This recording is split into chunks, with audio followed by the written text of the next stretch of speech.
This presentation is going to cover this section on lesson planning, and what we're going to do is to have a look as to why we go about planning a lesson, what do we actually put in it. We'll create an empty lesson plan pro forma, and then having done that, what we'll do is to fill in that lesson plan for a particular teaching point. So our starting position is going to be, why do we plan lessons at all? There are a number of reasons why we need to plan a lesson. The first and foremost, perhaps, is that it's going to create a logical sequence for our lessons. If we didn't have a lesson plan, it is quite possible that we could go all over the place and it would become confusing for the students. By having this plan, what we've created is a structure that we can work from. So in effect, the lesson plan itself is a working document. Then we can refer to it at various times in the lesson. If ever we're not quite sure what we're supposed to be doing next, we can just take a quick look at our plan and it tells us where we should be going. Another important reason for planning your lessons out is that it creates a record, a document of what has actually been taught, and this can be very useful if we're ever questioned as to whether we've covered the syllabus in all its details. Then we've got this lesson plan that shows that that has been done. The final reason, the main reason why we plan a lesson, is that it can be used for someone to cover your lesson. For example, if you created your lesson plans for your next week and for some reason you can't get into work, then somebody else could use your lesson plan to make sure that the students don't lose their sequence of lessons. So these are some of the reasons why we plan a lesson. What do we actually put onto that plan? Basically, there are two areas that we need to cover on our lesson plan in order for somebody else to be able to take that plan and adequately cover our lesson. Firstly, we need to put some general information about the class that is being taught, so how many people are going to be there and so on and so forth. And secondly, what should happen during the actual lesson. So what does our lesson plan actually look like? So let's have a go at creating a lesson planning document. So the document itself needs to contain some general information about the class. For example, the name of the teacher, the date and time of the lesson, what level of class is being taught and in what room, how many students are we expecting. This is important when we've got things like photocopying and materials to do. What is the context of the lesson? In other words, what is the lesson actually about? What vocabulary or grammar point is this lesson covering? And sometimes it's also useful to write out what the focus of the lesson is. So in effect, the context of the lesson is telling us the grammar point. For example, that might be the present continuous tense, whereas the focus is telling us how we're going to go about teaching it. Another example to illustrate this, let's imagine that we were teaching a starter class about colour. Then our focus could be the way in which we're going to teach them about colour. So we could be using clothes or we could be using fruit and vegetables. So here the context would be colour and the focus would be fruit, vegetables, clothes or whatever. Then we have a set of objectives and aims. Here the learner objectives relate to what we're hoping the students are going to be able to do by the end of your lesson. And quite often that can be a useful way of writing out what the objectives are. So we would start the sentence, by the end of the lesson the students should be able to, and then a list of 2, 3 or 4 items that we're expecting the students to be able to do by completing this lesson. The learner objectives are different to the teacher aims. The teacher aims are what you are expecting from that lesson itself. Now when you first start teaching, quite a normal aim might be to complete the lesson successfully, to get through the whole thing without having any problems. As time goes on and you become more experienced, then what you would expect is that these teacher aims become more and more specific.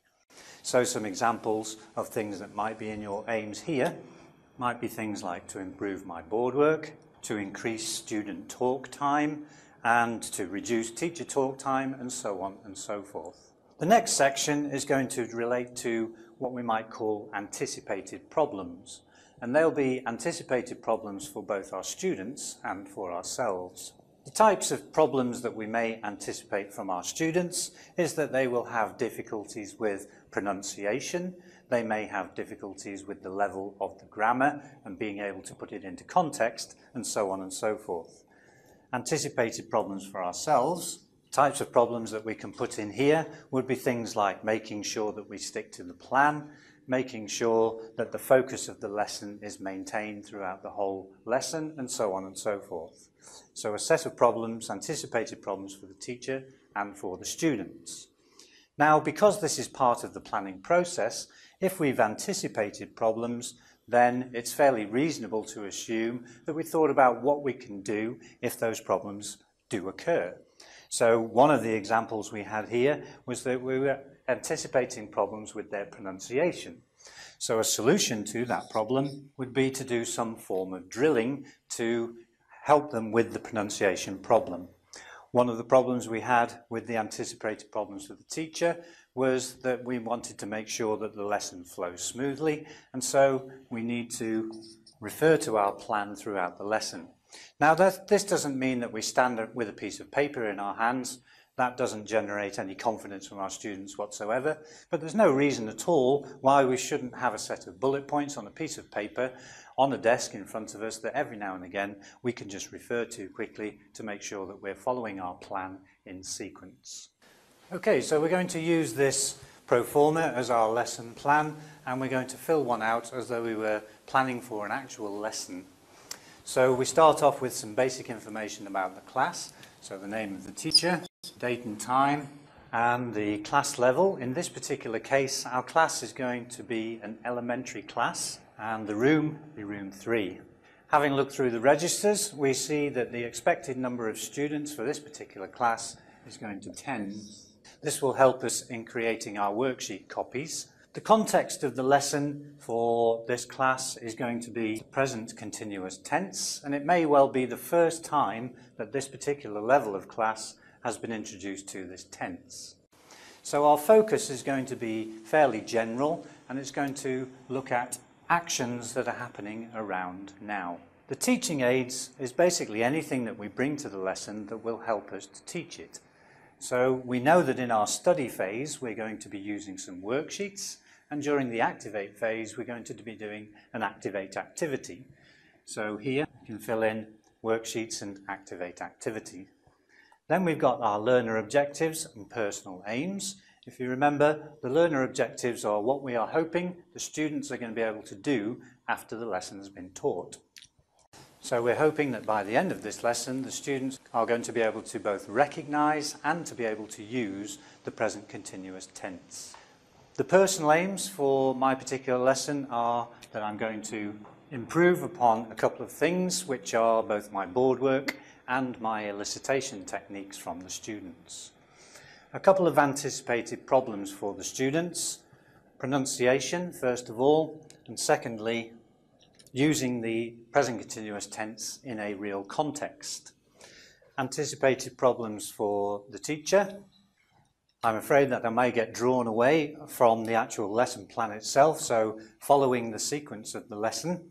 And the solutions to both of these, for pronunciation, as we've mentioned, would be drilling.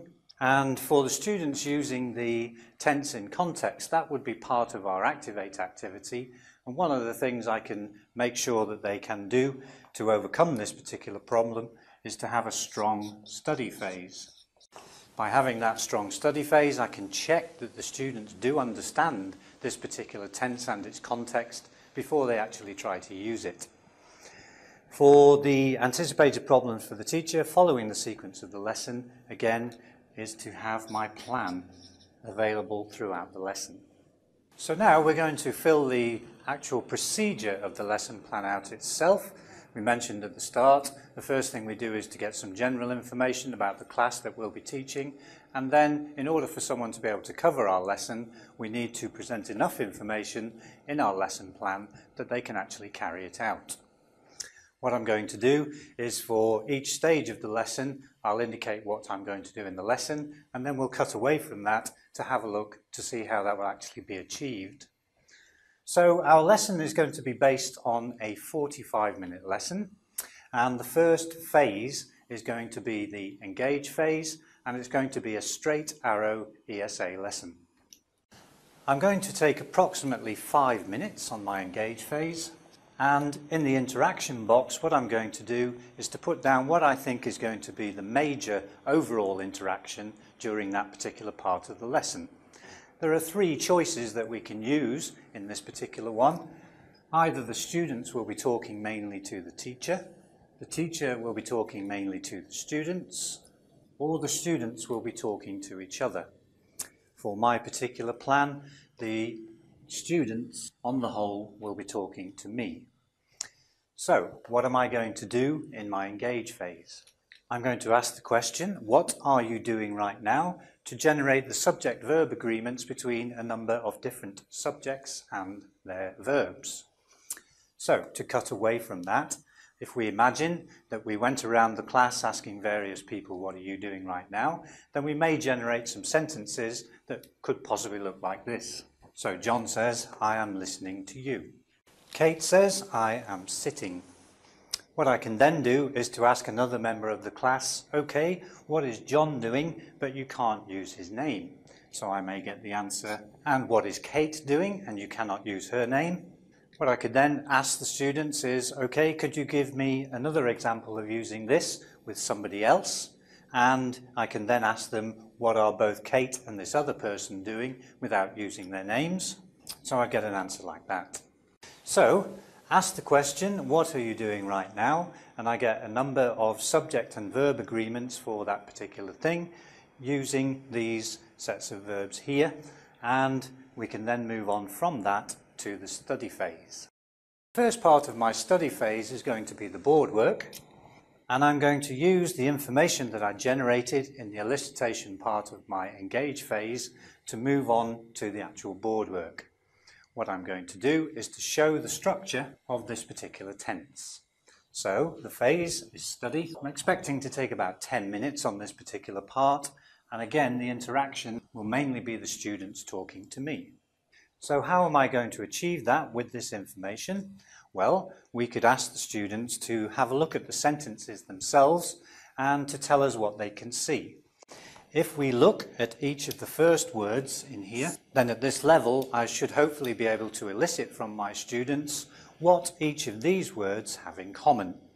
And they may well give an answer that each of those words is actually a subject. What I could then do is to elicit those subjects that are not already here, for example, we and it, and those subjects are followed by this second word, am, is, and are, and we should be able to elicit from our students that each of those words have something in common in the English language, which are, they are each of the verb be.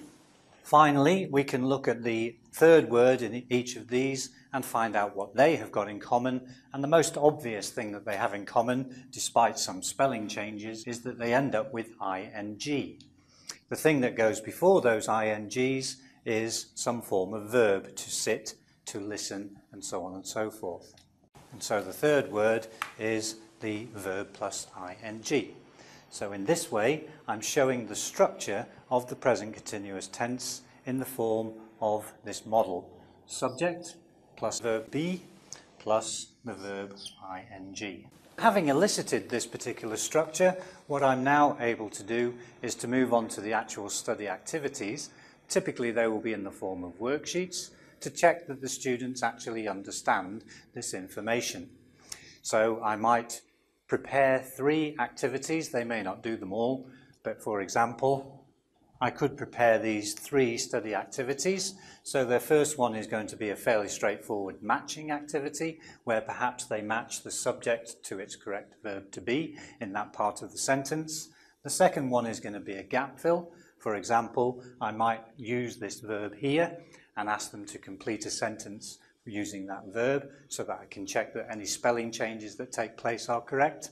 And the final one is going to be an unscramble, where each of the sentences themselves are put into the wrong order and they have to recreate the correct order following this particular structure. So the activate activity is going to try to get the students to use this particular present continuous tense in a realistic setting. Let's assume that we used 5 minutes up during our engage phase, 10 minutes for our board work study, another 10 minutes for them to do the study activities that we mentioned, then that would leave us with about 25 minutes for this particular phase.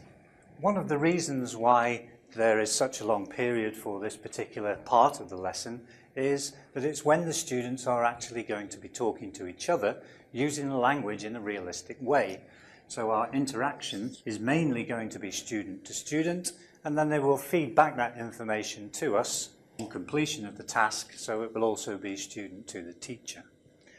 This particular Activate activity has to be something that will allow the students to use the language in a realistic way.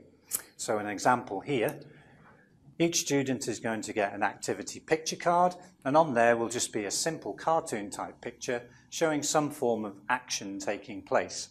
So for example, it may show someone fishing, it may show someone playing football, and so on and so forth.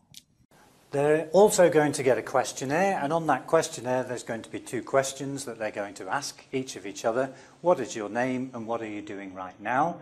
And each student will get up and it will be a mill drill process where they find out the person's name and what they're doing right now.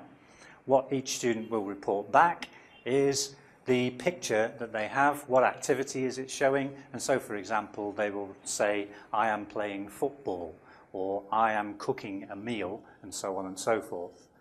What we could do here is get the students either to write it in that way, or they can use the person's name, so John is playing football, or Kate is cooking, and so on and so forth. And the students will then feed back those results to the class in the form of sentences. We're going to go through a couple of procedures that should take place during the study phase periods, particularly when we're doing the activities. It is quite important that before we actually go into a study activity, that we go through a process of showing how that activity is going to work, and one acronym that is often used for this is DEGO. The D part of this stands for a demonstration of the activity. Now it's very important that you don't try to explain how the activity is going to work, but rather you actually demonstrate the process. An example of the demonstration of the process of the activity could be something as simple as taking the first question and using it and writing it on the board. This will show the students what it is that they're actually going to do. Having demonstrated the process of the activity, you need to make sure that the students can answer that question, and so we elicit a correct answer for that particular question. Having done that, we can then give out the material. If we've gone through this DEGO process correctly, there shouldn't be any reason for the teacher to actually say anything else whilst the activity is taking place. The students should be working through the activity, talking to each other, and that then frees the teacher up to actually do some other things. Whilst the activity is taking place, you as the teacher can actually monitor what is going on.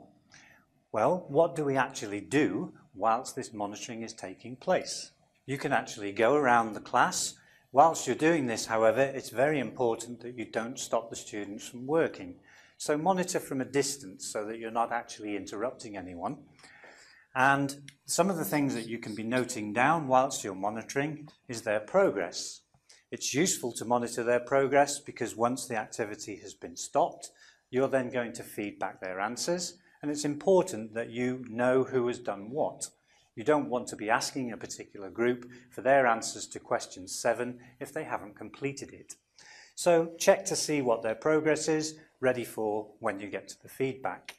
As you go around, you should be able to pick up on some common errors, either in what is being said or in what is being written down, and again, leave that until the feedback stage in order to be able to cover it. So you need to monitor the students. Before you get to the process of feedback, it's very important that you actually close the activity to make sure that nobody is still working whilst these answers are being given back. So settle everyone down, make sure that they're all paying attention, and you can then start to feed back the answers. As you feed back, hopefully most of our answers will, or all of our answers will be correct, but we are going to get some errors and mistakes. If those errors and mistakes take place, then they need to be corrected. When our answers are not correct, then obviously they need to be corrected, but it is quite important that we go through a process of correction that will help the students Quite often they've made a mistake simply because of something like reading the incorrect answer out or misrepresenting what they've actually written down. So always give the opportunity when a mistake has been made for the student to self-correct first. We can often do this in a non-verbal way to show them that they're not actually correct. We might repeat back what they've said to us in a questioning manner, or we may just make a gesture to make sure that they understand that they're not correct. So we allow for a process of self-correction. It may be that the student has actually got the answer wrong, and so we move on from there. Is there somebody in the class who can give us the correct answer? So moving on to peer correction. Again, it may be possible that we're not able to get the correct answer from anybody in the class, and then we can step in as the teacher, so the teacher will correct. So we actually go through a process of allowing them to correct themselves if possible. If they can't, can one of their peers correct them? And if they can't, the teacher corrects. It is important that we go through this process and that we don't just immediately go into teacher correction. John, no, that's wrong. The answer is X, Y, or Z. Try to allow this process to take place. In conclusion to this particular presentation, we thought about how we can go about planning an individual ESA lesson plan. Obviously, when we're teaching, we're going to be needing to plan for every day or every other couple of days with any particular class. So we have to create a sequence of lessons. Just a couple of things to consider when you're doing your lesson planning for a sequence. Firstly, what are the goals or the aims of this particular course that you're teaching? Does it lead to an examination? Is there a particular syllabus that you have to cover? And is there a particular route through that syllabus? So when you're planning a sequence of lessons, have a look at what the students are supposed to be able to do by the end of your course in terms of the syllabus and any examination that's taking place. Whilst we may be working towards some particular end, it is important that when planning a sequence of lessons that we remain flexible. In other words, can we adjust that sequence to their needs? We may say that I'm planning 2 particular lessons on the present continuous, but the students are finding difficulty with it. Is it possible within your sequencing to allow for 3 or maybe even 4 lessons, and will that still fit into the overall scheme of things? Finally, it's important to add some variety into the teaching, and quite often within all of these requirements there will be the actual skills that the students have to pick up, and those will be the productive skills and receptive skills. So make sure that all the elements of speaking, writing, reading and listening are covered in your overall sequence of lessons. So what we've covered here is the reasons why we plan, how to go about planning, what should actually be inside it, and we've also covered an actual lesson plan to show you how it's filled out.